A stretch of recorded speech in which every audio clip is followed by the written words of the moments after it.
Assalamualaikum warahmatullahi wabarakatuh.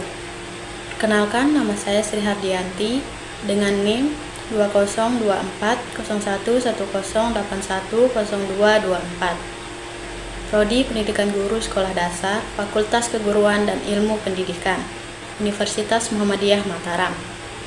Pada video kali ini, saya akan menjelaskan tentang demokrasi Pancasila dalam kasus politik uang dalam pemilu, yang merupakan tugas mata kuliah pendidikan kewarganegaraan. Sebelumnya, saya akan menjelaskan tentang pengertian dan prinsip dasar demokrasi Pancasila. Demokrasi Pancasila adalah sistem pemerintahan yang berlandaskan pada nilai-nilai Pancasila sebagai dasar negara Indonesia.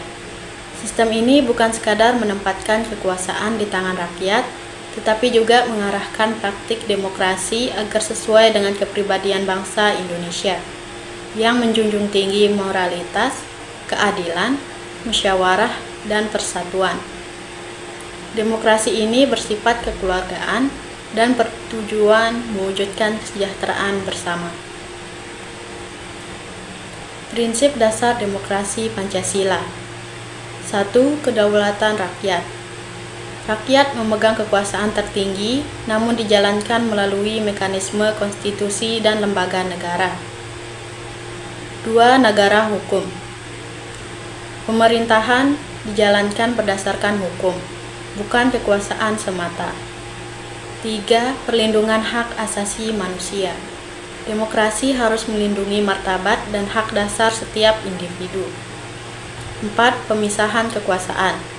Kekuasaan legislatif, eksekutif, dan yudikatif dijalankan secara terpisah dan seimbang.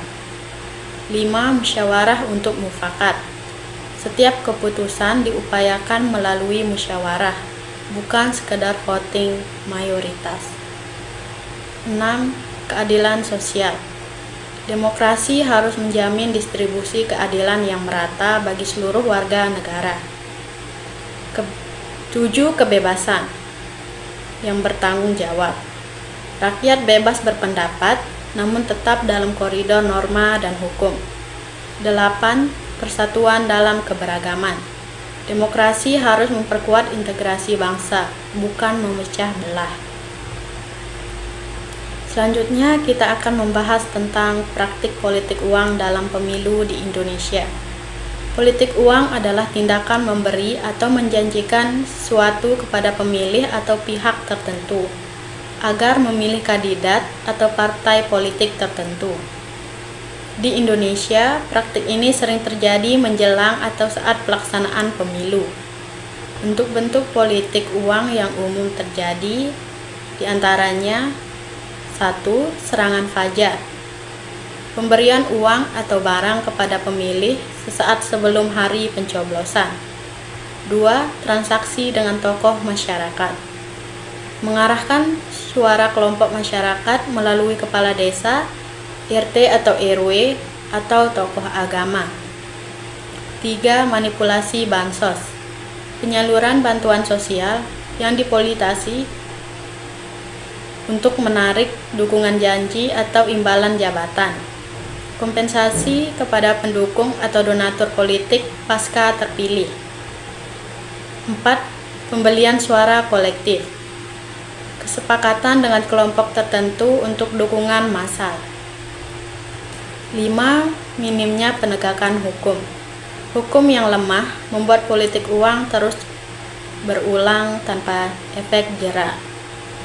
Dampak dari praktek ini sangat merusak sistem demokrasi, karena hasil pemilu tidak lagi mencerminkan kehendak rakyat yang murni, tetapi dipengaruhi oleh transaksi uang dan kekuasaan. Selanjutnya yaitu politik uang bertentangan dengan nilai-nilai Pancasila. Politik uang tidak hanya mencederai demokrasi, tetapi juga bertentangan secara langsung dengan nilai-nilai dalam Pancasila. Seperti dalam Sila 1, Ketuhanan yang Maha Esa. Politik uang mencerminkan hilangnya moralitas dan etika dalam politik. Dalam Sila 2, kemanusiaan yang adil dan beradab. Praktik ini merendahkan nilai kemanusiaan karena pemilih dianggap bisa dibeli. Dalam sila ketiga, Persatuan Indonesia, uang politik pemecah belah masyarakat melalui praktik diskriminatif dan eksekutif. Dalam sila keempat, kerakyatan yang dipimpin oleh hikmat kebijaksanaan dalam permusyawaratan perwakilan. Proses pemilihan yang seharusnya berdasarkan musyawarah dan kebijaksanaan berubah menjadi transaksional. 5. Dalam sila kelima, keadilan sosial bagi seluruh rakyat Indonesia. Politik uang memperkuat kesenjangan sosial dan menutup peluang bagi calon yang jujur namun tidak memiliki dana besar. Dengan demikian, politik uang adalah bentuk pengkhianatan terhadap nilai-nilai Pancasila yang menjadi dasar negara. Dan terakhir, yaitu solusi berdasarkan nilai-nilai demokrasi Pancasila. Untuk mengatasi politik uang, diperlukan pendekatan yang tidak hanya hukum, tetapi juga kultural dan moral melalui nilai-nilai demokrasi Pancasila. Solusi yang dapat dilakukan antara lain: 1. Pendidikan politik berbasis Pancasila. Masyarakat perlu diberikan pemahaman tentang pentingnya memilih berdasarkan rekam jejak, integritas,